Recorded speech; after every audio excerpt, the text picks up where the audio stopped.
বিশ্বনবীর এক ইহুদি প্রতিবেশী ছিল। ওই ইহুদির এক ছেলে বিশ্বনবীর কিছু কাজ করে দিতেন। অনেকদিন হলো ছেলেটা আসে না। খোঁজ নিলেন, শুনলেন সে অসুস্থ। শুনলেন ইহুদি ছোট্ট ছেলেটা কি, বিশ্বনবী দেখতে গেলেন। মুসলিম শিশুকে দেখতে গেলেন নাকি? কোন ধর্মের শিশু? তার মানে আপনার প্রতিবেশী যদি হিন্দু হয়, বৌদ্ধ হয়, খ্রিস্টান হয়, দ্যাট ডাজন্ট ম্যাটার। আপনি তার বিপদে আপদে পাশে থাকবেন, এটাই ইসলামের শিক্ষা, ঠিক কিনা বলেন? বিশ্বনবী হিন্দু মুসলিম ইহুদি বাছেন নাই, ছোট্ট ইহুদিটাকে দেখতে গেলেন।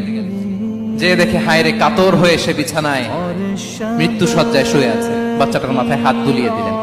হাত বুলিয়ে বাচ্চাটাকে, ইহুদি বাচ্চাটাকে বললেন, আসলিম, হে শিশু, তুমি ইসলাম ধর্ম গ্রহণ করো। এখন ছোট্ট মানুষ, তার বাবা আবার পাশে দাঁড়িয়ে আছে। আব্বা কি বলে না বলে, সে নাযারা ইলা ওয়াজহি আবি, বাবার দিকে তাকালেন। তা বাবা বলে আতিয়া আবুল কাসিম, মানে বিষ্ণু ইসলামের কুনিয়াত, বড় ছেলে ছিল কাসিম, তাকে বলা হতো আবুল কাসিম। ইহুদি বাবা বলল, মুহাম্মদ যা বলে তাই করো। সাথে সাথে সে বলল, আশহাদু আল্লা ইলাহা ইল্লাল্লাহ ওয়া আশহাদু আন্না মুহাম্মাদুর রাসূলুল্লাহ।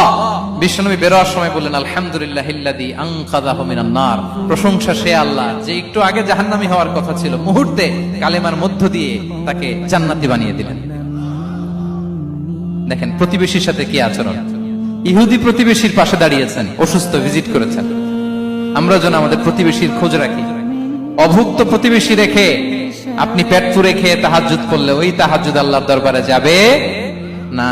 খবরদার, খবরদার।